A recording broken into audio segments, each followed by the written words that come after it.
Bienvenue sur la seconde chaîne de Spiralide, j'espère que tu vas bien.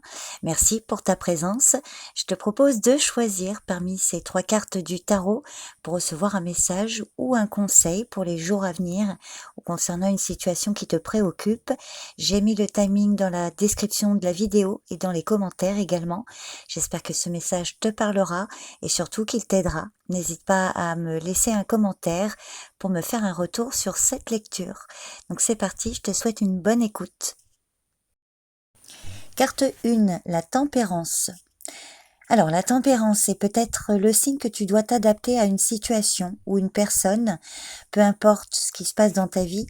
Cette carte indique qu'il est important de maintenir ton équilibre intérieur et de pratiquer la modération.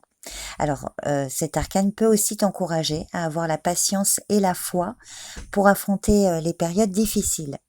Alors, positivement, elle peut montrer que tu apprends à être plus équilibré, plus modéré dans un ou plusieurs domaines de ta vie. Elle peut parler aussi d'une guérison émotionnelle ou bien elle met en lumière une relation équilibrée. Toi et une autre personne savez vous écouter, faire des compromis. Si c'est le domaine professionnel qui est concerné, cette carte peut parler d'une négociation réussie, un point d'entente est trouvé, et puis financièrement, elle peut montrer que tu fais preuve de prudence et de modération. Alors, à l'inverse, négativement, il peut y avoir des tensions, des problèmes de communication avec une ou plusieurs personnes. Donc, si c'est le cas, il va falloir faire de ton mieux pour écouter les autres ou la personne concernée, de te mettre à leur place ou à sa place. Et puis en cas de contrariété, cette carte conseille de tempérer tes réactions excessives, de faire preuve de souplesse, parce que ton impatience pourrait éventuellement se retourner contre toi.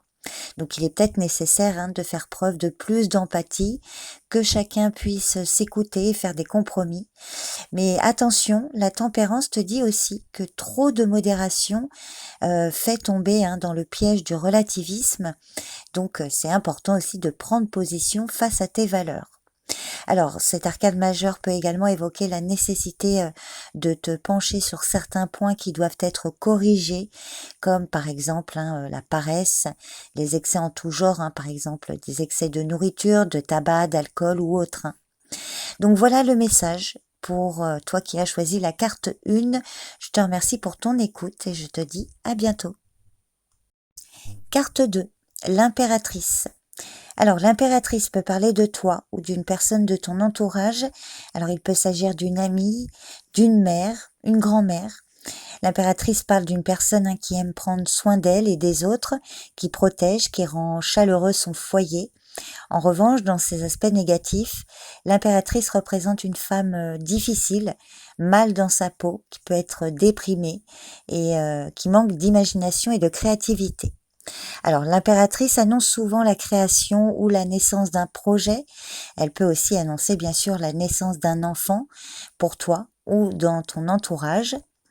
Au niveau affectif, cette carte peut parler d'une relation qui se consolide, d'un mariage, d'un aménagement ou de la concrétisation d'un projet. Elle peut parler d'une relation fertile, d'un lien qui se renforce entre toi et une personne. Il s'agit ici d'une relation qui progresse vers des sentiments plus profonds.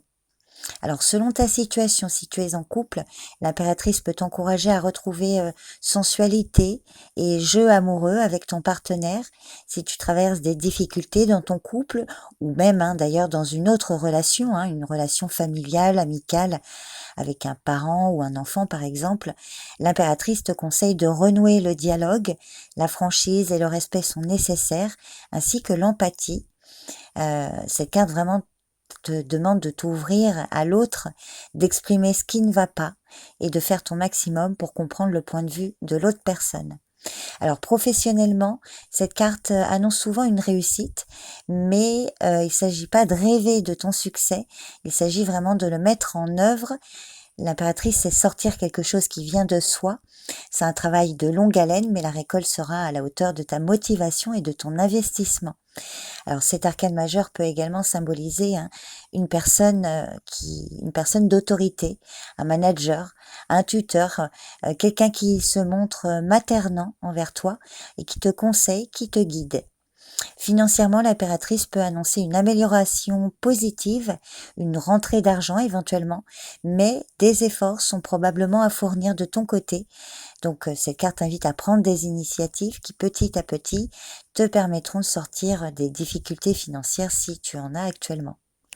Donc voilà l'énergie, ou en tout cas le message c'est pour toi qui as choisi la carte 2. Je te remercie pour ton écoute et je te dis à bientôt. Carte 3, le 5 d'épée. Alors le 5 d'épée symbolise les disputes, les conflits, des arguments que l'on s'envoie à la figure. Alors si c'est le domaine affectif qui est concerné, cette carte peut parler d'une relation conflictuelle et tendue. Des paroles blessantes ont sans doute été échangées. Donc si tu souhaites réparer cette relation, il sera nécessaire de pardonner, de communiquer et de repartir sur de bonnes bases. Alors ça veut dire accepter la responsabilité de tes actes, peut-être de faire amende honorable, de demander pardon et puis d'accepter aussi les excuses de l'autre et puis de lui pardonner. Dans le domaine professionnel, tu évolues probablement dans un environnement difficile où la compétition et les coups bas règnent et où la pression est forte. Donc si c'est le cas, cette carte te conseille de protéger tes intérêts, te protéger et de rester prudent dans cet environnement où les petites guerres font forcément des gagnants et des perdants. En ce qui concerne l'argent et les finances, cette carte est souvent liée une forme de perte ou de vol ou de trahison. Donc si tu dois prendre une décision financière importante, assure-toi que la situation soit bien saine, sois prudent ou prudente et demande l'avis d'un professionnel si besoin. Alors du coup ça peut être aussi sois prudente par rapport aux conseils qu'on peut te prodiguer. Donc pour résumer, le 5 d'épée te demande aussi de choisir tes batailles avec soin. Il est parfois préférable de baisser les armes, de traiter au maximum tes amis, tes proches ou tes collègues avec compassion et bienveillance. Si une autre personne n'est pas d'accord avec toi, est-ce pour autant un ennemi ? Pourquoi est-ce si important d'avoir raison face à lui ? Est-ce que c'est l'ego qui parle ? Donc cette carte t'encourage à regarder tes propres comportements négatifs et d'accepter cette part d'ombre, cette part d'ego qui fait partie de toi. La connaître est essentiel pour t'accepter complètement et évoluer si besoin. Donc voilà le message pour la carte 3. Je te remercie pour ton écoute et je te dis à bientôt.